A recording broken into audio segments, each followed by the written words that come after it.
I get the vacuum cleaner out, I plug it in, so far so good. I turn it on and I can begin to hear that wonderful sound of dirt leaving the ground, moving into the vacuum cleaner, and I have become an empowered person.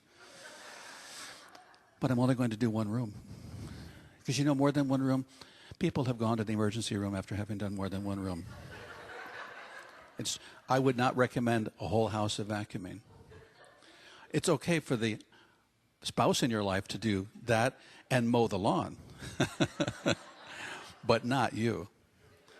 So I start vacuuming, and before long, I'm vacuuming the next room, and before long, I go up and say, Judith, I vacuumed the whole house. I feel like I'm about 12 years old.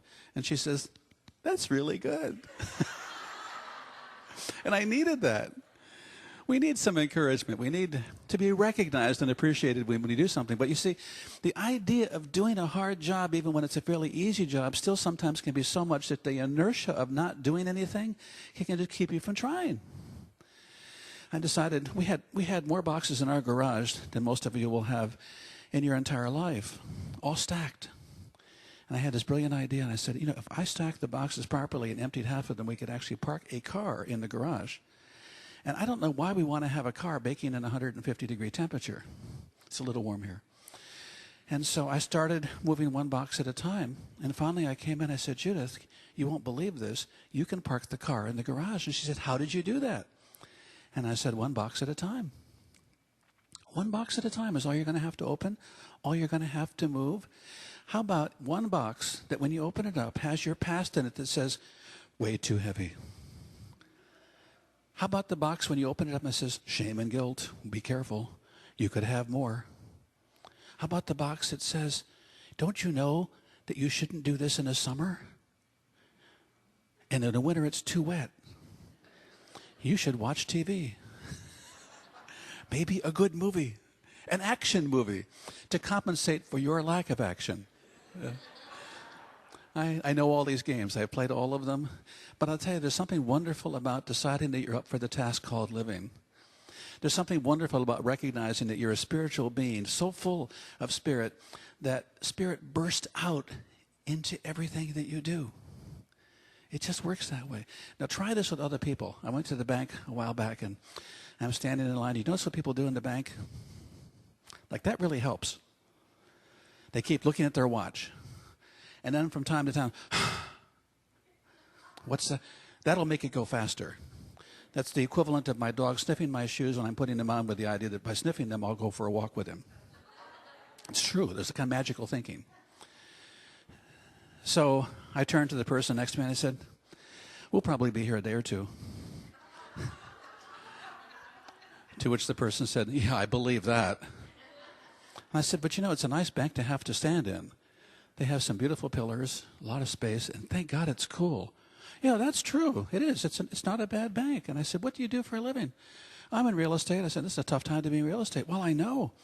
And another person chimed in. Before long, we're having this conversation with about 4 of us, and the bank teller said, excuse me, I hate to interrupt this, but would you mind moving forward?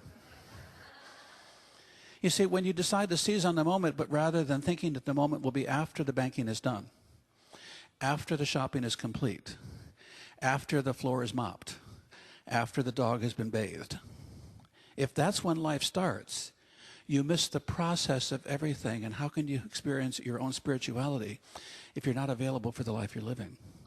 And the life you're living is making something of every moment that you're in it, to the point where it's incredible. Now, I had somebody tell me a while back when I was saying I'm having an incredible life, they said, you're making that up. And I said, I know. And they said, how can you do that? I said, I've been making stuff up forever, but usually it's not so good. I've been making up stuff about my life that says it's not a really good life. It's been a hard life, don't you know? And I've been making up stuff about my life now that's been coming true. It always did.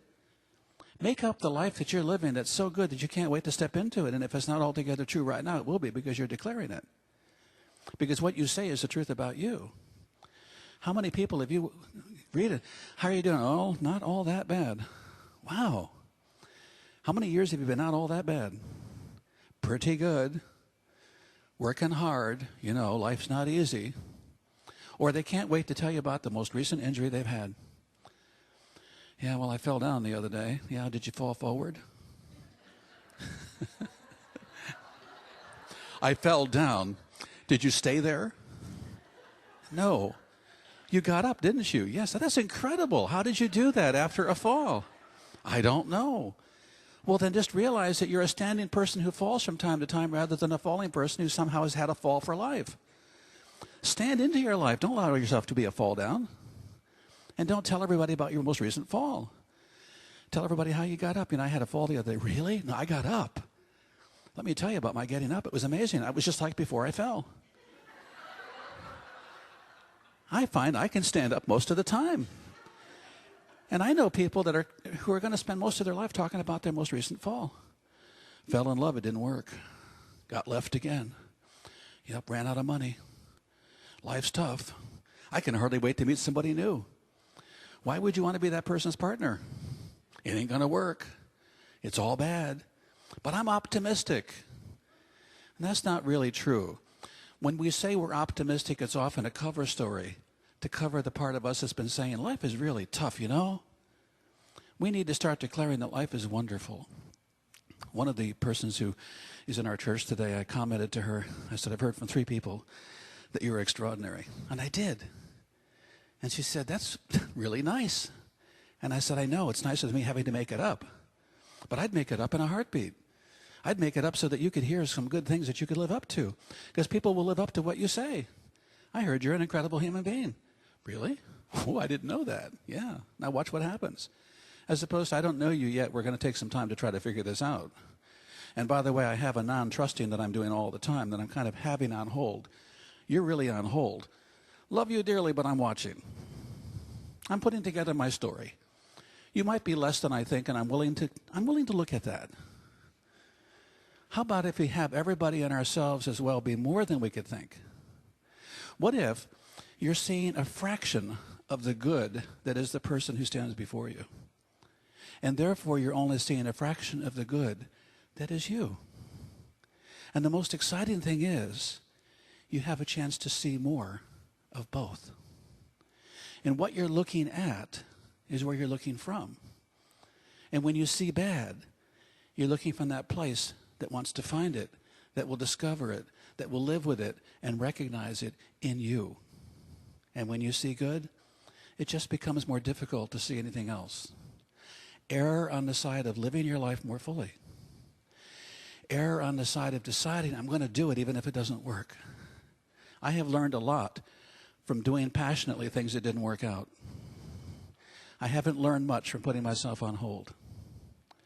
Be alive, be awake, be present, love it, live it, and your spirituality will catch up, surpass, empower, encourage, enrich, and be there for you 24/7. And so it is.